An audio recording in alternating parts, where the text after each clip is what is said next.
Well, for those of us over 35, knowing the rules of fashion is one thing, but seeing it on a real body is something else entirely. Well, luckily, Jackie's managed to rustle up some gorgeous volunteers to work the looks, haven't you? You've been working overtime out the back. Oh, it's been fantastic, actually. When I put out the word that I wanted some, you know, a model in her 30s, a model in her 40s, a model in her 50s, my Facebook page went nuts. Everybody was keen to do it. So, superb. Well, let's have a look at them, because we've met them all, yes. Whether it be makeup or we were talking about fashion tips earlier, but we haven't seen the final look. This is Steph. This is Stephanie, wow. and this is our girl in her 30s. Yeah. And what we've got, all the clothes you'll see today are from Glassons, and this is a really fashion-forward and really directional look. So you do have to be that little bit younger to wear it. You're rocking a lot of neon here. Sure is. Yeah. The neon's great, isn't it? Isn't and it? you really want to sort of have that pop of colour, but also the print, the strong print top and bottom, which is kind of like, ooh, slightly getting scary. How do you feel about that, Steph? Is this something that you would wear out? Probably not all of it all together, but I'd definitely wear the pants. Oh, you But chicken. It looks so hot on you. I mean, why wouldn't you? Is it just a little bit too much for you? Maybe not to the office. Okay. Yeah. The neon's cool though, eh? It's lovely. Yeah, and it's really on trend, and I think that's when you're in your 30s, you can still play with those things that are on trend. You do not look like a teenager in this, and I think that's really important, because a lot of girls sort of worry about that, oh, I don't want to look like mutton dressed as lamb, as we talked about. No. But this is totally age appropriate. You're not going to see a teenager wandering down the street dressed like this. No, it works. No, they're not. And they're 7/8 pants, are they? Just they're that everywhere. Yeah, totally. Yeah. Just that skimming the ankle bone, and of course the neon shoe there too, just to add to it all. As you say, House of G, Glassons, it's not going to cost you an arm and a leg to get this look, but you look amazing. And I think that's really important too. If you're playing with the trends, you don't have to spend a lot of money, and you don't want to. No. It's a really easy way to do it. No, so. because come next year, this is not going to be in. No. And if you've only spent 30, 40 bucks on it, it's not too much of a criminal crime to, I don't know, save it for the weekend. Yeah, cool. Excellent. Thanks, Steph. Thank you. All right. Who have we got now? Karen. Karen, our girl in her 40s. So I'm loving what you're doing. You're now taking the same pants. Yes, because you can still do that strong trend, which is those print pants, but you may not be able to wear it just quite the same.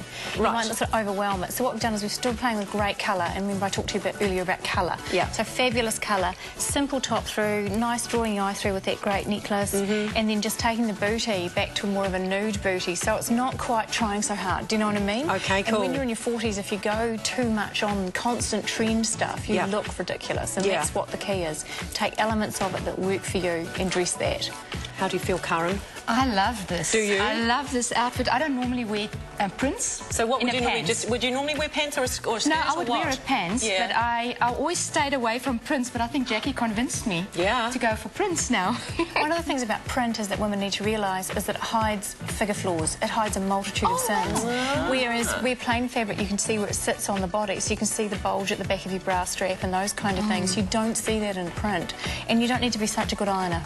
Yeah. Nice. And nice and comfy. This is nice and relaxed through here too, which is kind of especially for my age, and you start getting this little midriff. The thing is, the jacket's creating great shape there, so it works really, really well. Yeah, look hot, girl. Yes. Thank you. Look at you. So Your 40s. Love it. And finally, we've got Sue. Now, Sue's our girl in her 50s, and she looks elegant. Doesn't she? Just in here, you've just used the jacket. Yes. Cool. But we've got a simple black dress, so it's that simple line all the way through, slightly longer. So we're adding the elegance to it. And as I talked about earlier, where women, as they get older, tend to get quite short-waisted, we're drawing your eye down through with this piece of jewellery. It's gorgeous. The jacket's giving great shape through there, so the torso is nice and long and lean. So I think Sue looks really elegant. She's still dressed from Glassons, head to toe. So, you know, same jacket, all of those things. Do you struggle with fashion choices at all? Do you? Where are your major bugbears? Probably just that, not wanting to look mutton dressed up as lamb. Yeah. But have something that's fun and funky, but, not too What she's done, eh? Exactly. Is this a bit of you? Very much so. I reckon you could be wearing that. Yeah. Absolutely. Gorgeous. Thank you so much. All right, thank you very much today, Jackie. Welcome. It's spectacular what you've done with those 3 looks and just broken them up and just shown us that it's not actually that difference between 30s, 40s, 50s. Some of them are just subtle changes, eh? That's right. But it's worth making them. Totally. Cool. Thank you. Head to our website for details on today's fashions if you're keen. Coming up, Harry McCleary, Hercules Morse, Bottomley Potts and Muffin McClay, Lindley Dodd is bringing them all to life on our couch next.